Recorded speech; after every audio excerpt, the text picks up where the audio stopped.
Disaster turns deadly across the bi-state. At least 7 people in our area are dead from last night's storms, 6 of them inside an Amazon warehouse hit by a tornado. You're taking a live look now at the warehouse where the roof collapsed and walls came down. We just learned in a news conference within the hour that 6 people died on the job at that Amazon facility. 45 others survived and have been reunited with their families, with 1 person airlifted for treatment. And today, the rescue effort turned to a recovery effort. Good evening. We do have team coverage on the aftermath of these storms. Alex Fees is in St. Charles County with a look at the death and devastation there. But let's start with our Robert Townsend in Edwardsville, who's been covering this since the very beginning. And Robert, we know that the latest information that 6 are dead is heartbreaking. But now, as we move into a recovery effort, I understand that we still don't know how many people could be missing.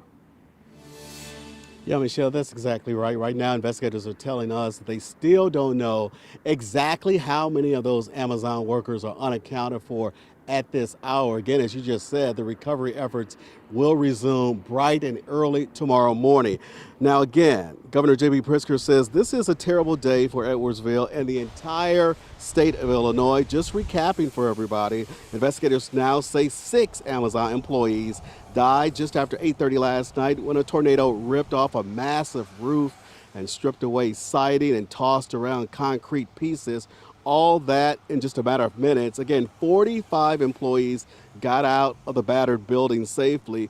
Now, during today's news conference, you could see the sadness in the eyes of first responders, all of those Edwardsville officials, and even Governor Pritzker. We're continuing to search the site for evidence of life, and we'll continue recovery operations until all personnel are accounted for. This is a tragic day in Illinois history. And I would like for a moment to speak directly to the families whose loved ones lost their lives in this disaster. There are no words to assuage the pain of losing a loved one, and even fewer when that cost and that loss comes so suddenly.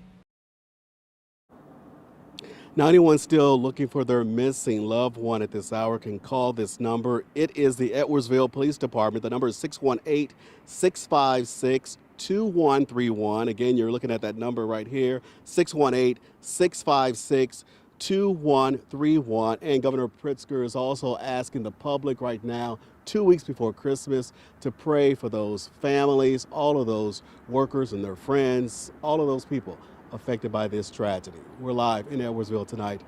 I'm Robert Townsend, 5 on your side. Thanks so much, Robert. Let's take a map showing where the Amazon warehouse is actually located. It sits just between Pontoon Beach and Edwardsville, and it is also in an industrial area. Other Amazon facilities as well as other businesses are in that location. An Amazon spokesperson released a statement saying the safety and well-being of our employees and partners is our top priority right now. We are assessing the situation and will share more information when it's available. And we can also tell you that Governor Pritzker said earlier in that news conference that Amazon has committed to providing every resource available to the community. Let's go now to St. Charles County, where several homes took a direct hit during the storm. At least 1 person died and 2 others were hurt. 5 on your side's Alex Fees continues our team coverage tonight along Highway 94 near Defiance, where people are starting to clean up after the destruction. Alex. Michelle, good evening. That's right. After damaging winds blew through here last night, residents spent much of the day today working in cold weather conditions for cleanup. St. Charles County officials say they are asking AmeriCorps, the Red Cross, and the Salvation Army for help. All that remains is the foundation of this home at Highway F and Stubb Road in St. Charles County. A relative says his 84-year-old mother died from her injuries and his 84-year-old father is hospitalized. First responders say the couple was blown out of their home and found alive on nearby property. The woman later died at a hospital. High winds also destroyed the garage and blew a car right out of it. Next door, the home of Rich and Marcia Vance did not fare much better. Rich says he and his wife took cover in the basement. When we looked at each other, we didn't know what was happening, and we were standing at the bottom of the stairs, and I looked up and I saw the sky. I said, Marcia, the house is gone. So that's when we first realized what happened. Damage is equally as bad at the intersection of highways 94 and F. Several homes sustained major damage here. Saturday morning, utility crews worked to untangle power lines and restore electricity. We want to thank Ameren and Quiver River for getting out here, and the only thing holding us back last night was the power lines that were on the road, and we really couldn't send our people out to start clearing the roads until they got here, and they responded.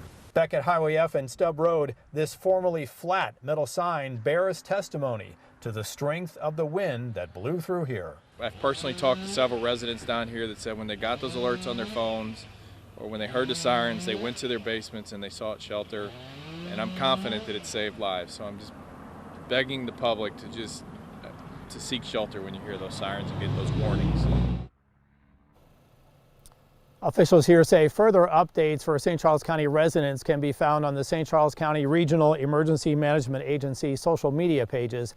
Elman says crews are going door to door at houses that were damaged, inspecting them to make sure they are safe for residents to re-enter.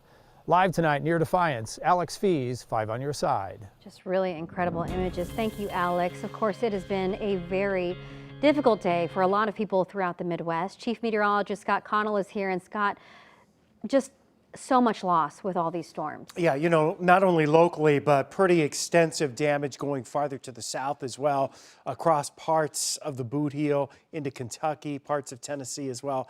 Let's focus on our two storms that we were dealing with. First of all, we'll begin with the one in the Defiance area. It started northwest of Augusta. The official storm survey has come out with this storm from the National Weather Service. Now, a 21-mile path taking up along Highway 94, crossing just west of the factory outlets there on the west side of the Chesterfield Valley, damaged 20 cars that were driving along Highway 4064 and then crossed back near Greens Bottom Road and into St. Charles County before lifting. The other storm, we still don't have a final track on it, but EF3 rating, maximum winds here with the Amazon warehouse collapse at 155 miles per hour. These are what the storms looked like last night as they were approaching in, spinning and rotating. The storm in St. Charles lifting right up over the Boone Bridge, and then the storm that moved out of North St. Louis County then spread over into the Amazon warehouse between Pontoon Beach and Edwardsville. The good news is things have quieted down tonight, and we have quiet weather on the way for the next few days. Michelle. Take it. Thanks so much, Scott. We want to remind everyone, if you are interested in helping those impacted by the storm, you can text the word HELP to 314-425-5355, and we will send you more information.